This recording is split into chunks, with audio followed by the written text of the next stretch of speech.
Welcome, everybody. Let's get started this afternoon. Thank you so much for joining me today. My name is Ann Dolan, and for the last 25 years, my team of tutors, executive function coaches, and college consultants have been helping kids to do better in school and to ultimately get into the college of their choice. Every day I talk to parents who are concerned about their child's school performance, especially when it comes to grades. So if you're just joining us, you might see that the chat is active. I asked, what brought you here today? What's keeping you up at night?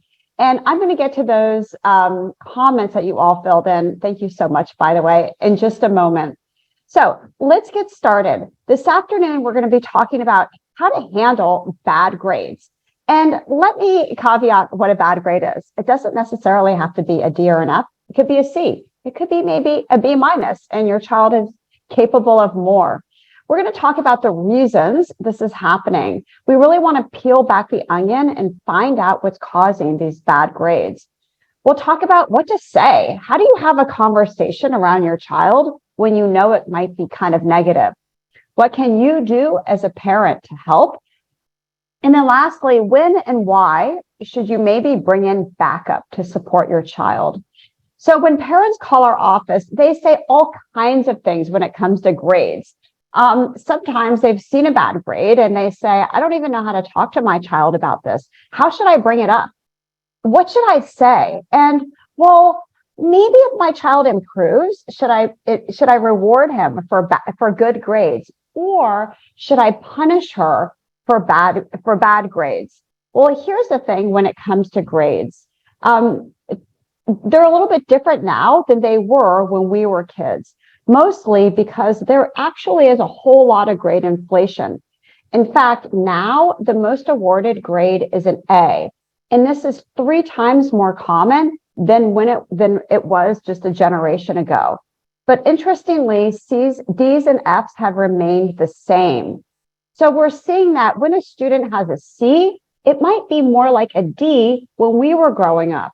And a C to me shows that the student isn't fully understanding the content of the class. We'll talk about that in a few minutes and what to do about it. So why is there this grade inflation in the first place? Certainly, there's a culture of retakes. It used to be your grade was your grade on a test, but now kids have the opportunity to retake a test. So teachers either will take the newest grade or they'll average the grades. There are also flexible due dates. It used to be if you didn't turn it in, either too bad, or for each day you're late, you were downgraded a whole letter grade. But in some classes now, teachers say, you know what, as long as you get everything done by the end of the quarter. There are also limited zeros, which I personally think is a good idea. A generation ago or 2 generations ago, when you got a 0, it was really tough to recover from that.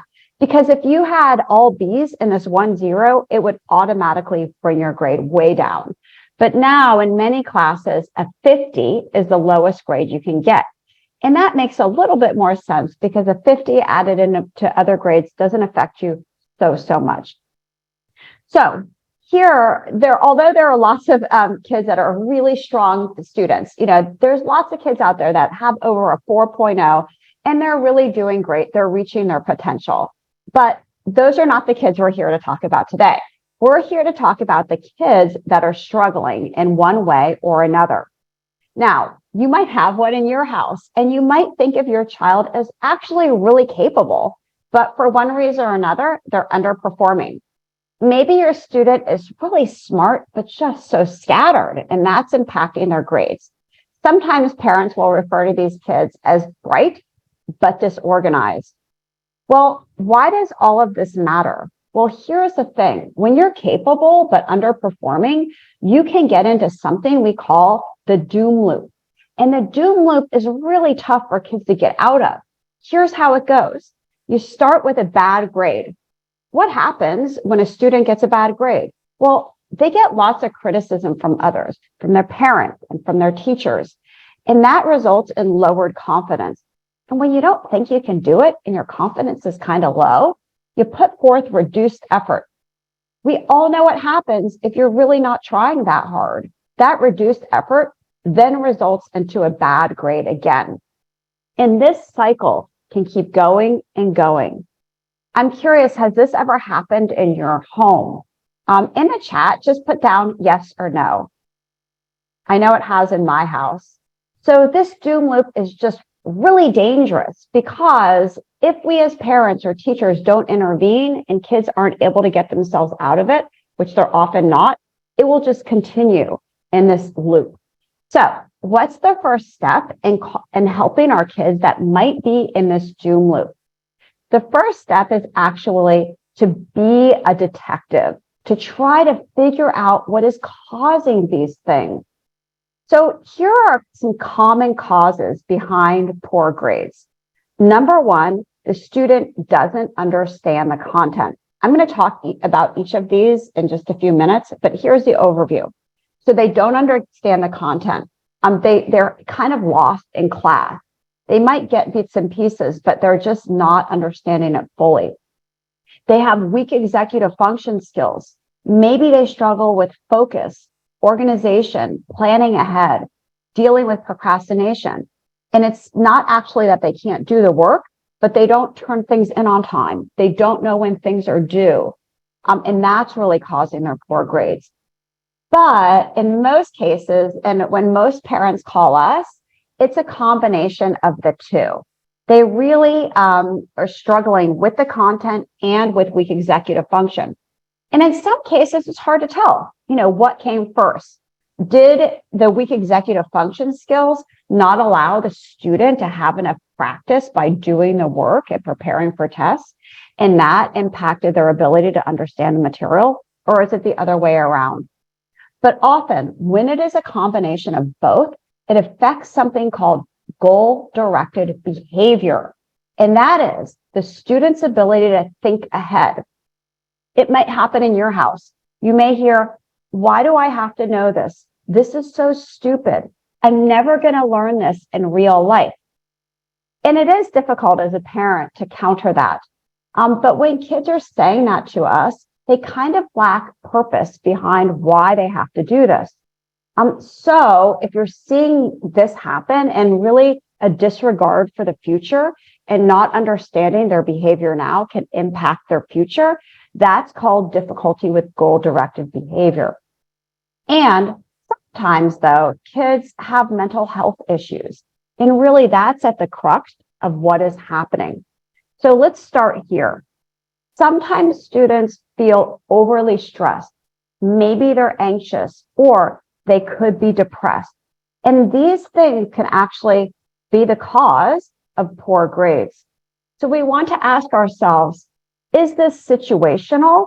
Is it the response to something new? Or, like a death in the family, a divorce, difficulty with friends?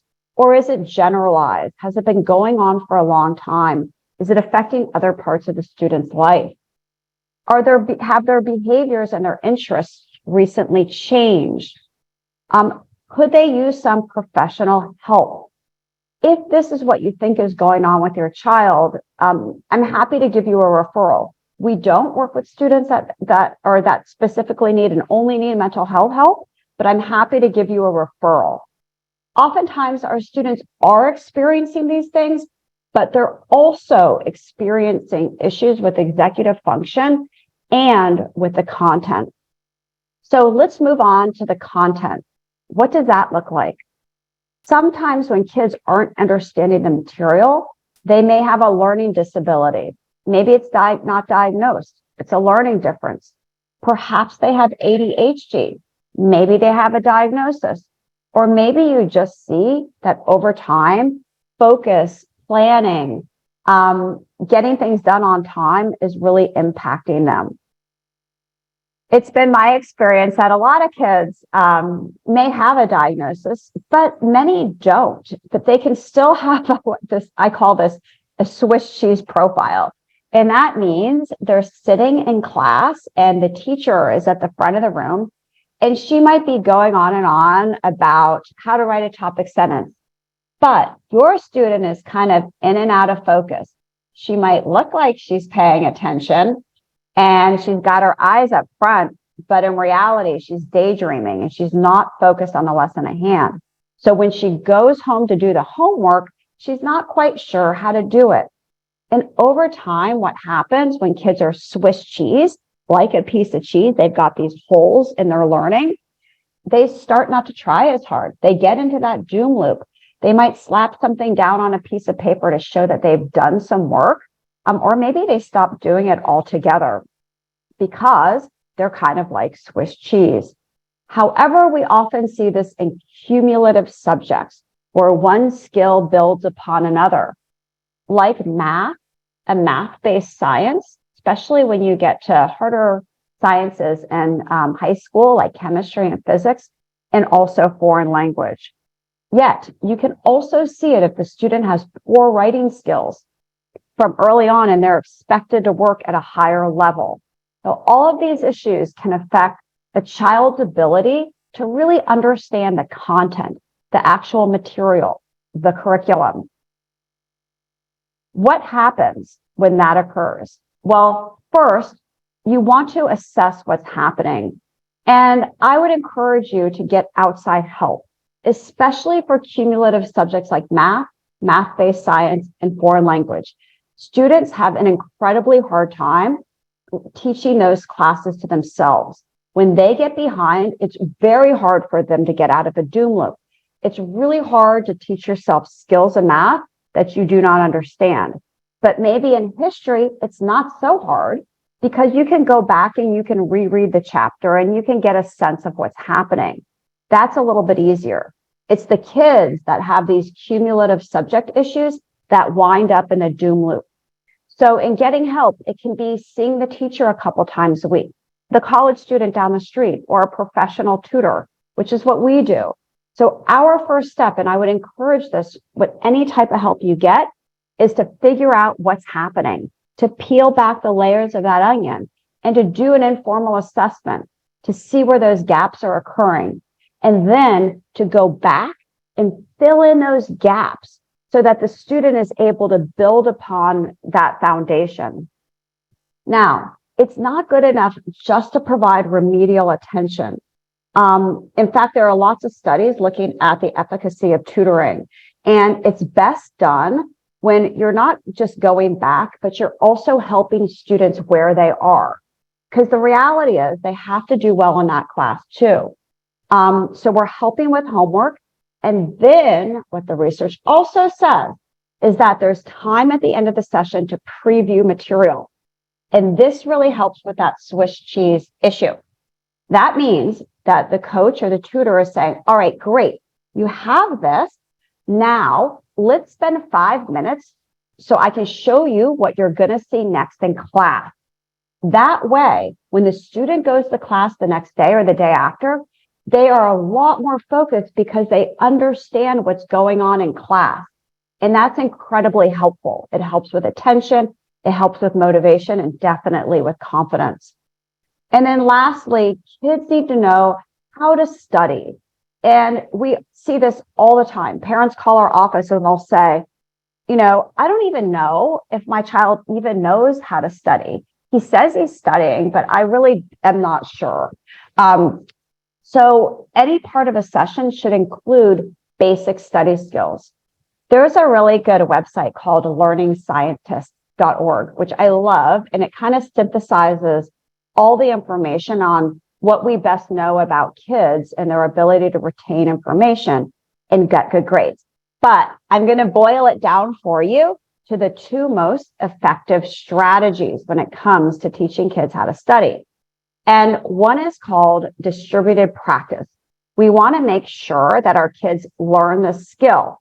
Even if they don't always use it, they have it in their back pocket to use it later on when it really matters, when they get older. So that means instead of studying for an hour the night before a test, to break that time up and study in smaller chunks a few days before leading up to that test. So we believe that studying in short bursts is the most effective for students, and tons of research shows that. So that is distributed practice, distributing your time over a couple of days. There's also something called self-testing, which is basically your ability to practice what you think is going to be on the test. And we want to make sure kids learn this skill too. So here's an example. Let's say the student gets a study guide from their teacher. Now, what often kids do is they'll sit in class and they might go over it in class and they'll fill it in. And then when they go to study, they'll just read the study guide. But a better way is pretending like the study guide is going to be your test. So you make 2 additional copies. And the first day, you do the regular study guide. The next day, you fill out the study guide, this brand new copy, without looking at the answers, to really make your brain work hard in recalling what you don't know. And then the third day, you do it again. And by this time, kids are really able to pull out what they need to know and to fill out the study guide in its entirety. So that's when the teacher gives students a study guide. We also teach kids to create their own. And this is especially helpful in math, where they go back and they take a couple of math problems they've already done and they make a practice test. They do the problems. And when they're super, super stuck, they can look back at their notes.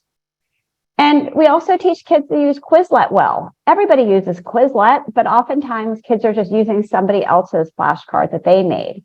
But we really want kids to make their own because, again, that's making your brain work a little bit harder, still the same amount of time, but it's going to better prepare you for retention of the information on the test. All right, so those are some study skills. Another issue we often hear from parents and that we see as an issue with low grades is test anxiety. So if your child is reporting that they get to the test and they feel super anxious and they're not always able to perform to their best, here are a couple of things that can help. One is to study in the format of the test. Think back to elementary school when your child had a spelling test. What was better, to read out the words and they just spelled them out to you? Dog, D-O-G. Or was it better to say dog and they wrote it on their piece of paper? It's the latter. And why is that? Because they're practicing in the format of the test. Same with older kids. You know, when they read through their notes and they say, I read this, I'm studied, it's not true. They've got to do the work in the format of the test. So if it's an essay test, we'll give them some practice essay problem questions, and they'll do them, and we'll grade them using the rubric. So that type of thing can really reduce anxiety because kids feel prepared, familiar with the material, and familiar with the format. And then lastly, there's a lot of studies on how to deal with just kind of like the worry brain right before a test. And a really interesting one from University of Chicago found that if you write down your worries right before a quiz or a test and kind of like do this brain dump, you're better able to function, meaning that your frontal lobe is in charge, not your amygdala, which is your worry brain, which often happens.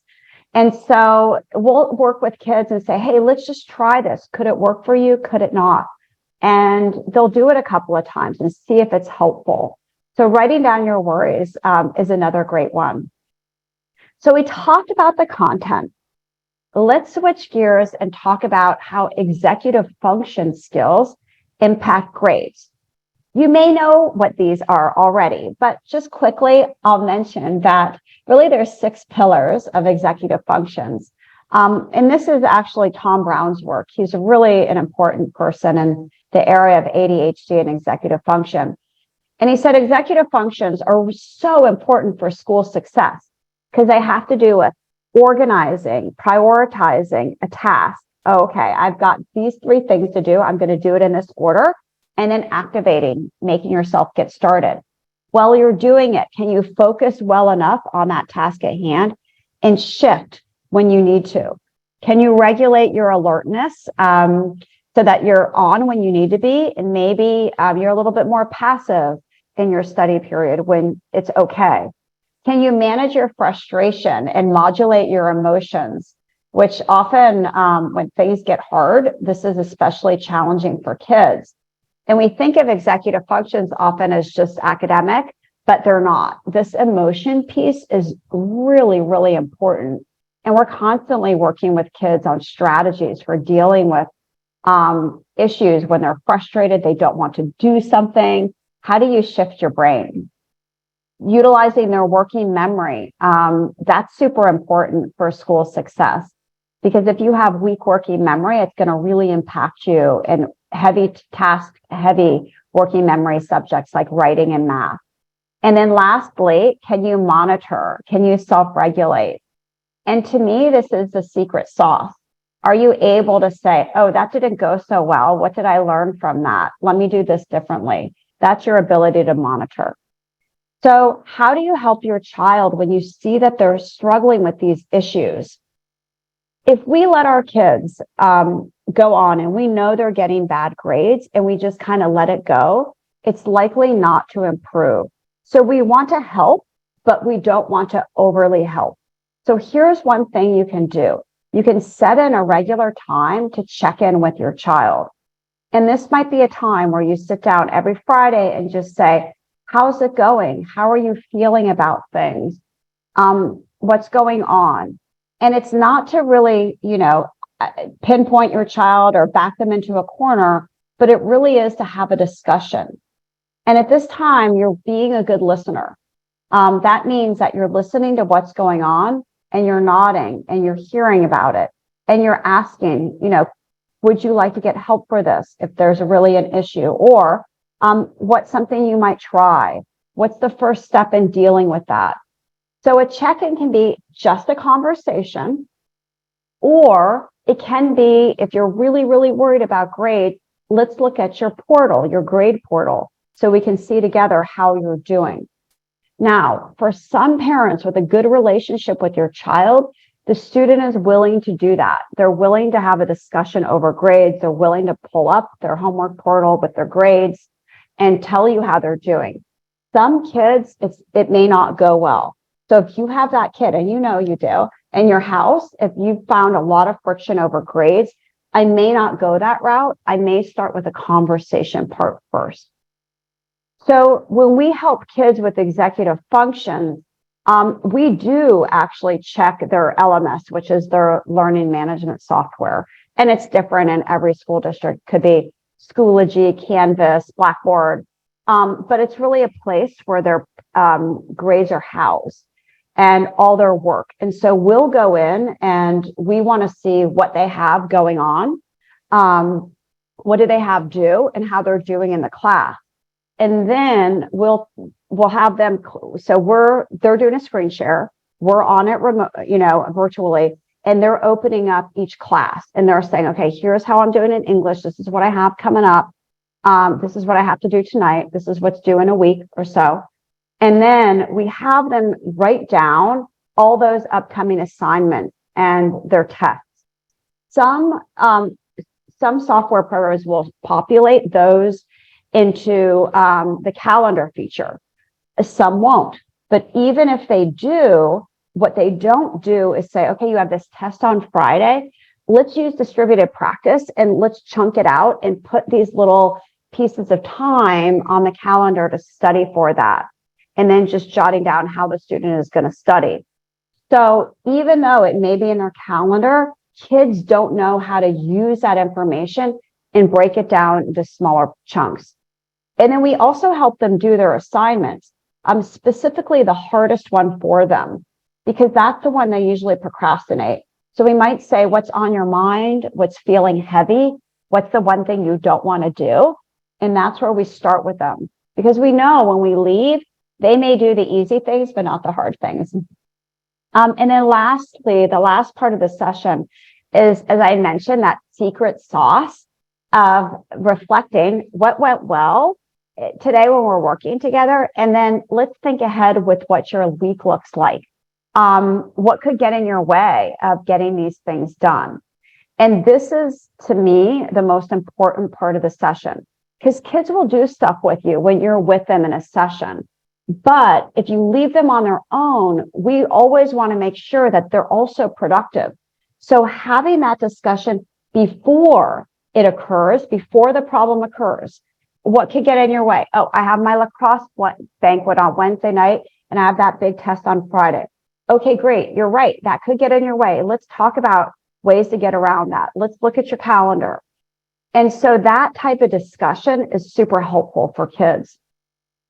Now, as a parent in your home, you can kind of do the same thing by holding Sunday sessions.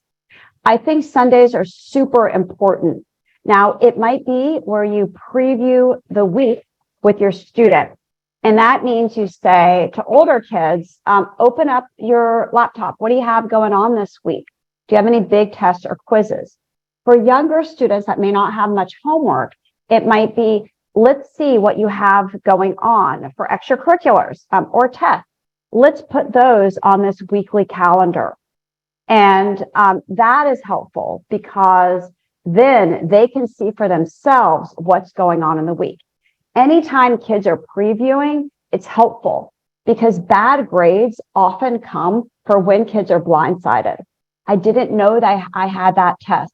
I didn't know the test was going to be like that. She didn't tell me that was the format of the test. So by this idea of previewing, it helps them be prepared. Or it could be that maybe the executive function skill of organization is what's really impacting your child's grades. So you might take that time on Sunday, say 15 minutes, where everybody's in on the action, not just your messy child, and you do a clean sweep. And that's when you say, all right, everybody, for 15 minutes, we're going all in, crank up the music, and we're going to all get organized. And this is a time where you could clean out their junk drawer. You could clean out your purse. Kids can tidy their study area, organize their backpack. And for older kids, organize their digital files. In fact, we have an executive function program. We have one for younger kids and one for older kids. But our older kid one is there's a whole lesson on how to organize digital files. And you would think it would be easy for kids, but it's really not. And they haven't always been taught. And so that's a super important skill that kids can master. All right, so let's shift and talk about the way we converse with our kids. So what do you do when you see that your child's report card is disappointing? One thing that I've found in working with lots of kids is that if I confront them when they're really upset and really hot and really, mad, it doesn't always go well. But when we have a conversation, when they're a little bit calmer, I see this with my own kids, it definitely goes a lot better. So you might be upset at the time, but maybe give it a couple of hours and some distance, and then schedule a time to talk. So maybe say, hey, do you want to talk about this tonight at 7:30 after dinner? Does that work for you? And during this time, you really, want to create an open discussion where it's not punitive, it's not negative. You're just trying to peel back the layers of the onion, and you're trying to find out what's happening. So I like the idea of starting with the words, I've noticed. So I've noticed chemistry is hard.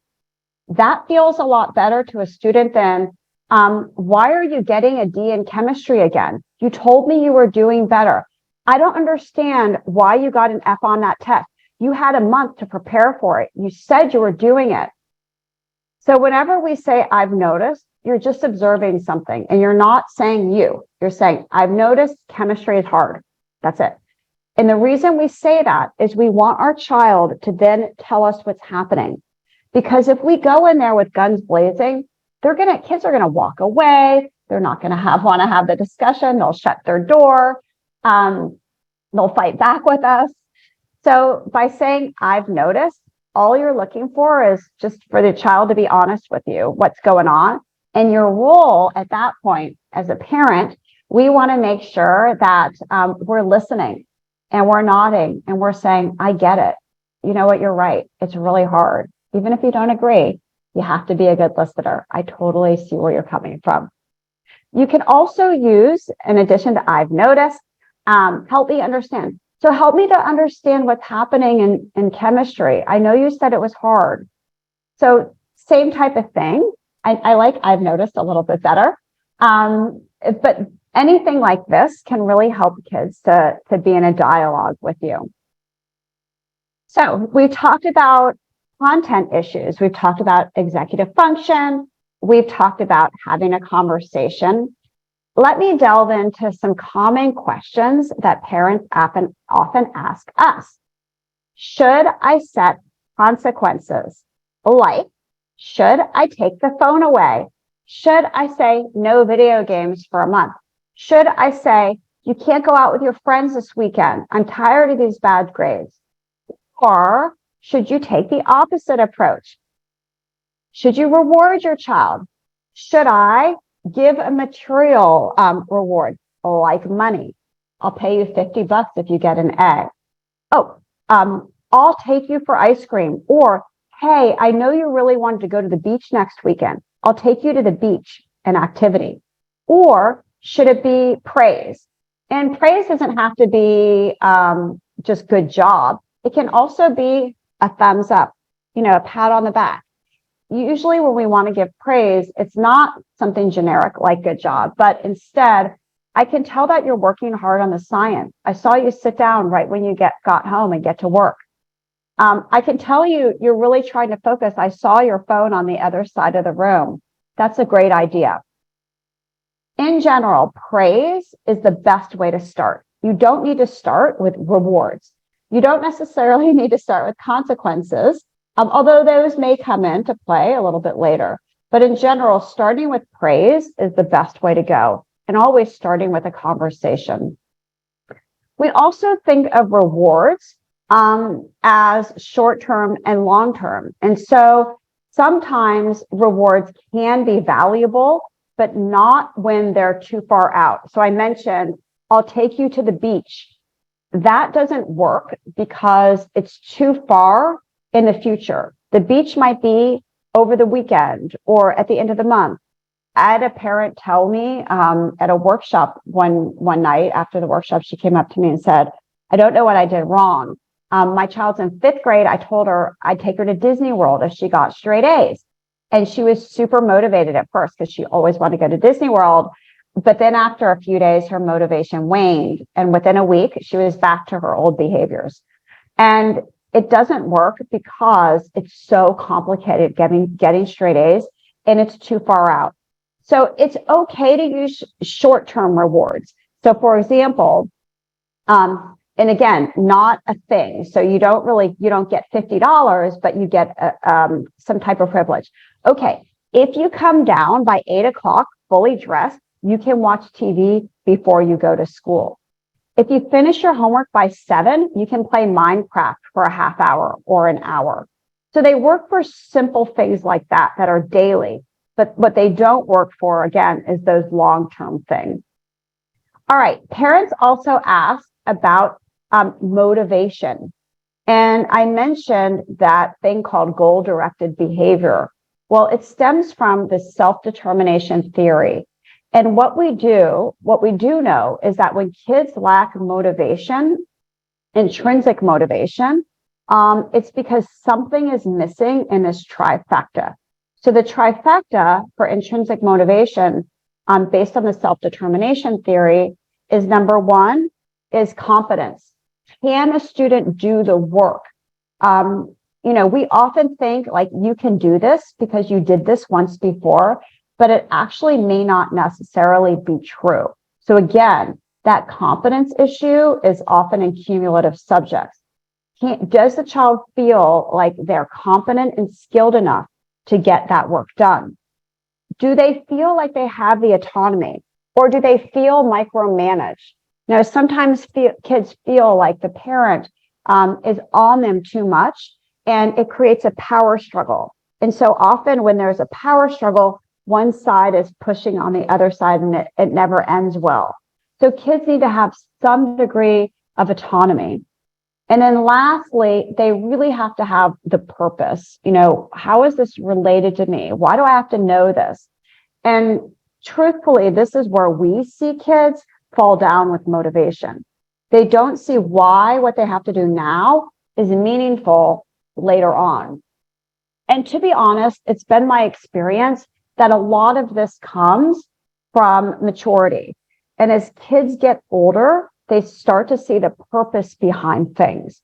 I've worked with so many parents, like so stressed out about their kids, like, oh my God, is he ever going to go to college? Will he ever get a job? I'm worried he won't leave home. He'll be sleepy, stay in my basement. But it's been my experience that as kids go through high school and usually around their junior year, when their senior friends have gone off to college and they see their other friends talking about college and thinking about it, it kind of is a little bit of a wake up call. And they start to kind of think about their future a little bit more. And sometimes, kids, they need a charismatic adult. They need somebody in their corner, like a mentor who can guide them and show them the way. And they often don't see their parents as mentors because they see their parents sometimes as, because obviously parents have an emotional history with their child, that it feels different. It might feel, it might feel difficult sometimes. And so they're less likely to listen to the parent than they are somebody else. So when we match executive function coaches with kids, having that personality match is like the biggest factor. It's so huge because often kids will listen well to somebody else, unlike they will for their parents. Other questions. How do I talk to my child's teacher about grades? I would say also use those words. I've noticed. I've noticed that Sarah's having difficulty with this at home. Are you seeing this in class? As a teacher in Fairfax County, I worked with lots of types of parents. And I can tell you that when parents came to me and they presented it as, this is what's happening at home, can we kind of figure out a strategy? Can we work together? Can this be collaborative? Our conversations were so impactful. But sometimes I felt when parents came to me and it was kind of like the blame game, it was my fault for a bad grade, it didn't always go well. And I didn't see that the conversation was fruitful or that would help the student. So having that conversation saying, I've noticed, this is what I've seen at home. What can I do on my end? Makes it more of a collaborative conversation.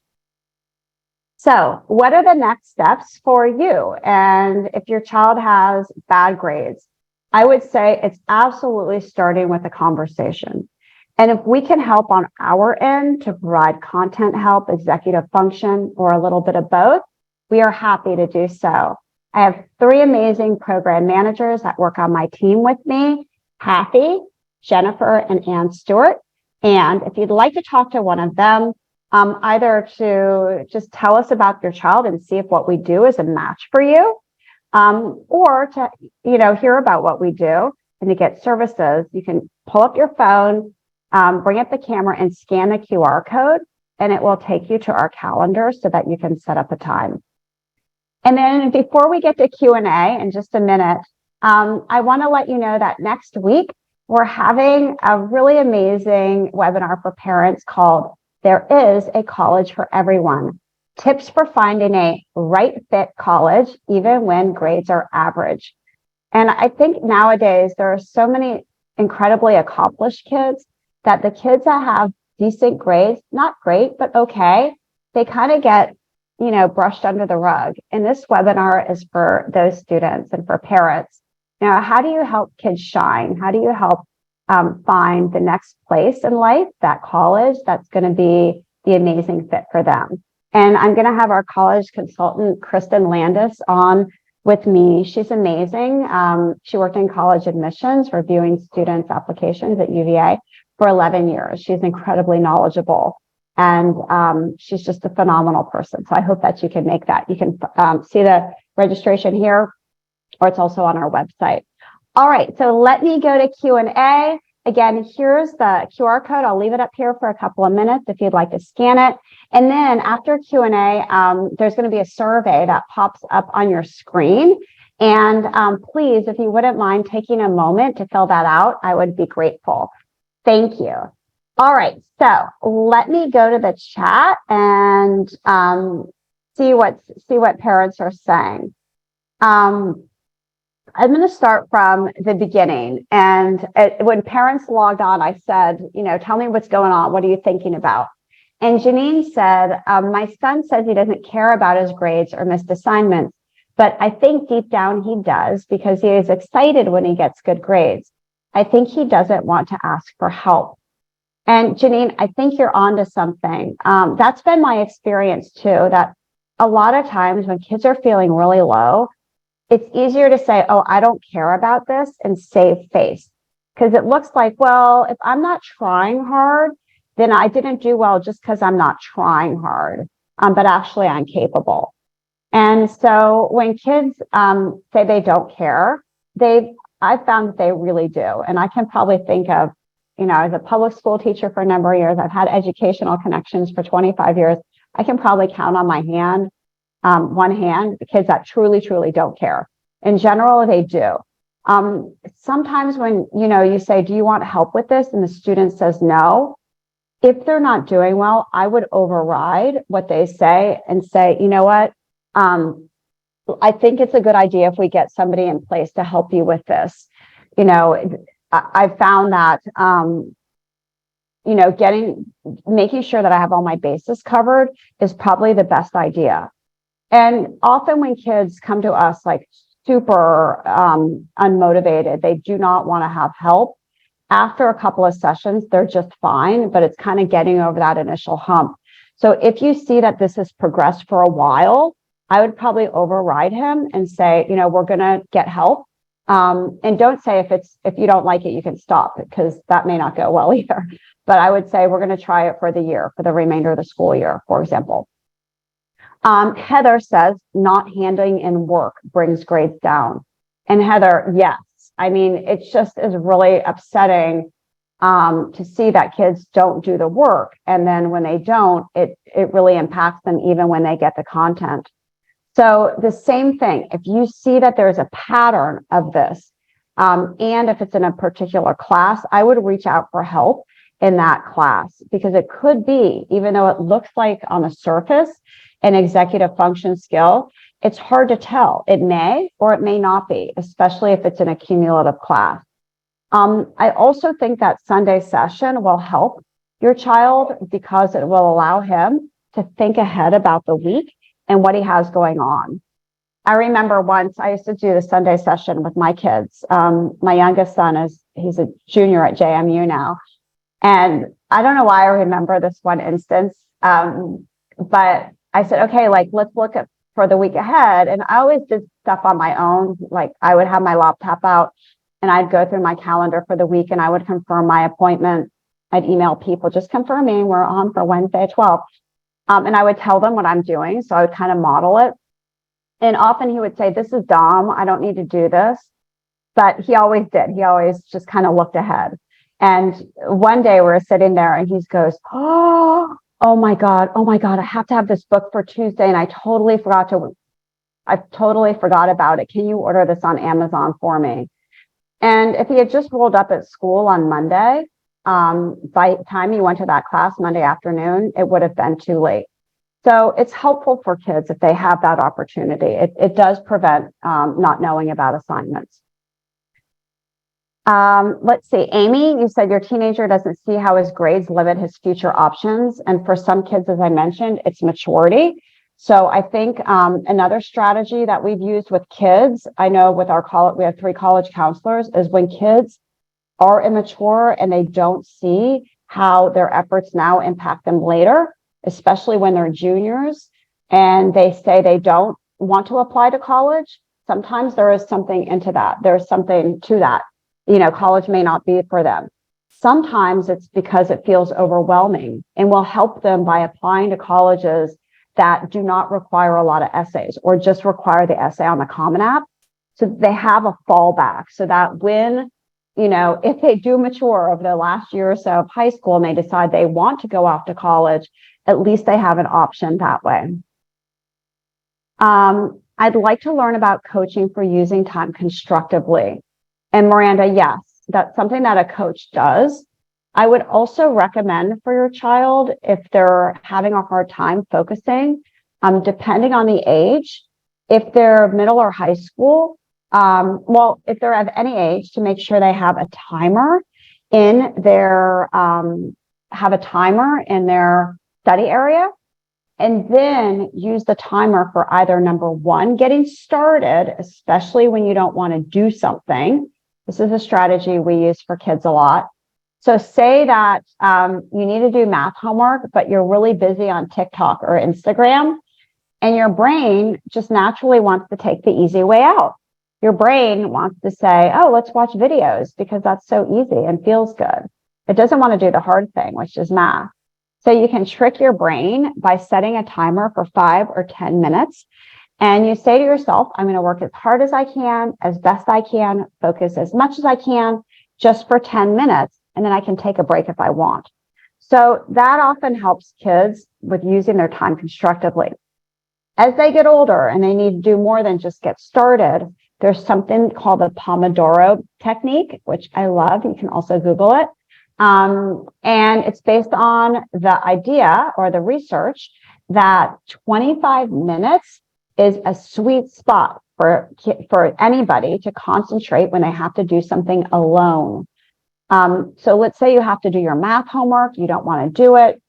You set the timer for 25 minutes and you say, I'm going to work as hard as I can, as best as I can, as efficiently as I can, just for 25 minutes. And then I'll take a 5-minute break. What we do know from research is with the Pomodoro method, for kids, they'll do one Pomodoro, take a break, maybe do another Pomodoro. And for students with ADHD or, focus problems, maybe that's all they can handle, 1 or 2. But for other kids and adults, the brain can handle 4. So it's Pomodoro break, Pomodoro break, Pomodoro break, Pomodoro. And the breaks are about 5 minutes. So I hope that is helpful. All right, let me take this off sharing. Okay. Let's see. Let's take a look at some of our other questions. Hold on. Okay. Is ADHD considered a disability, and is it good to disclose it as a challenge on the college applications?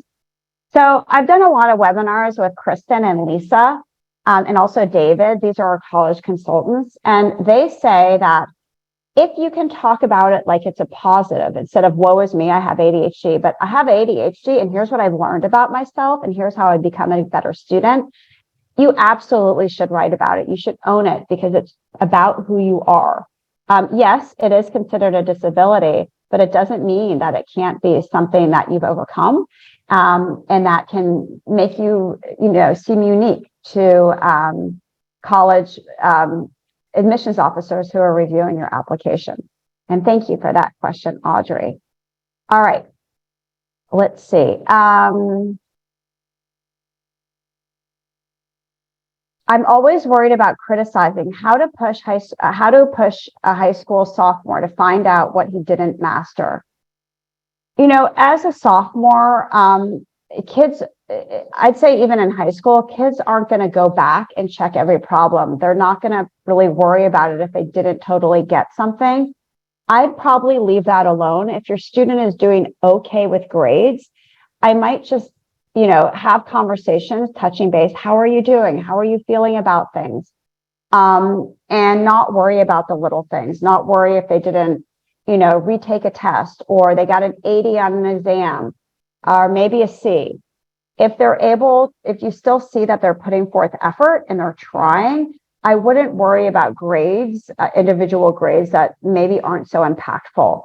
Because when kids aren't motivated to do something and it's hard for them, they're less likely to go back and retake a quiz or master it in some other way. So if they're generally still doing the work, I might leave that alone because there might be bigger fish to fry later on. Let's see.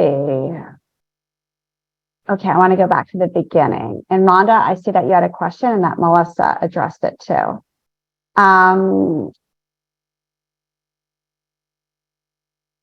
When we do homework at home, my 3rd grader does fine, but when he has a class assignment, he gets 10% correct. Well, Dorothy, I might try to understand when you do homework, when he does homework at home, is he really doing it on his own? Or are you having to sit next to him and help him? If that's the case, if he's not doing it on his own and you're having to help him, which is why he's doing okay, I would absolutely go to the teacher and say to the teacher, he's having a hard time with this at home, or I've noticed this is difficult for him. What have you seen? Because it could be that the material is too hard. It could be that it's not a match. It's an inappropriate match between his abilities and the material. Or if he's doing it on his own at home and he's doing just great, and then he gets to school and he's flustered and upset and gets 10%, that's more of a sign of anxiety. So I might kind of dig deeper and think, are there other parts of his life where anxiety is prevalent? For example, is he a perfectionist and he's worried that it's not going to be perfect? And if that's the case, I'm happy to give you a referral. Anxiety and perfectionism are very curable. They can be dealt with. And there are therapists that specifically work in those areas. So if I can help you, let me know, and I can give you a referral. Let's see. Grades are poor, Amy said, for not turning it in. I think we talked about that. So again, having that session at the beginning of the week, talking about it. And I probably, if you see that this has been chronic, I would absolutely get somebody else to help. Because if you found that you've said the same things over and over and the same things getting repeated, it will likely not get any better unless there's a different type of intervention. Todd says, my concern is balancing grades with ADHD as well as her motivation. She loves to get good grades, but her work ethic doesn't support that. That's true. I mean, I've seen that kids with ADHD are like the most optimistic group of kids. I can remember working with a student with ADHD, and he said, this essay, I can totally do this essay. And I said, oh, well, this essay, it seems kind of involved to me. It has 5 paragraphs. You have to write a 5-paragraph essay. You have to do some research on it. I said, tell me about why you think, I'm just curious about, why you think it may not be that hard. He's like, oh my gosh, think about it, right? 5 paragraphs. I can do 10 minutes for each paragraph and I'll totally get it done. But he was a chronic underestimator of time. And he always overestimated how much time he would have to do something. And he had great ideas and he wanted to do well, but the skills that he had didn't support that. And so we were always having discussions about, okay, so 50 minutes, let's do this together and see how long it takes and then talk about it. Because it could be that, with your daughter, she wants to get good grades, but her work ethic isn't there, is that she's, having difficulty with those executive function skills. And when she doesn't get good grades, it doesn't feel good. So she's less likely to try in the future. Scarlett said, my husband and I are looking into adoption and we want to be prepared. We're just learning about parenting strategies to get ready. Awesome, Scarlett. That's wonderful. I'm so glad that you're here. I hope you found some good ideas. And Rhonda says, both my student athletes decided they could just focus on track and stop handing in their homework. It's appalling as they were both former straight A students. But I know my yelling was the wrong way to handle this. And you're right, Rhonda. I mean, that's tough. Sometimes kids are so involved in other things that grades kind of go by the wayside. And it probably is just having that conversation about balance. I know you love this. I've noticed this is the number one thing in your life. I know also you might want to run in college. Let's talk about it. What is there a way that we could find there could be a balance in having that conversation? And Cheryl, how to motivate without nagging? That is the golden question. I once heard a friend of mine who's a behaviorist said to me, I don't know why this stuck with me. If you think you're in a power struggle, you already are. And I think that's so true. When we nag kids, they don't like it and they tend to push back a lot or they just walk away. And so when they push back, that's when we kind of get into that power struggle. So, nagging is a hard habit to break. I know I've nagged my kids over the years for sure. We all have. And we nag most when we're feeling anxious ourselves. So I think having that conscious effort to have more family dinners so that you can talk, not just about grades, but how are things going? Oh, what do you have plans this weekend? Tell me your favorite part about the day. Anytime we can spend more time with our kids and talk about things that are not academic related, it really boosts the relationship. So nagging is not as prevalent. But just knowing that it's part of your MO is really important, because sometimes I've worked with lots of parents over the years. They don't realize how much they do it, and kids are so put off by it. And, it does bother students, and sometimes they don't have that discussion with their parents so that everybody knows there could be a better way. All right, so I know that we're at the end. It was such a pleasure to see all of you today. I hope you found this to be helpful. And if we can support you or your student in the future, just give us a ring or shoot us an email or set up a time to talk. Thank you so much, everybody. I hope you have a wonderful day and a great rest of the school year. And don't forget about that survey at the end. Thanks so much. Bye, everybody.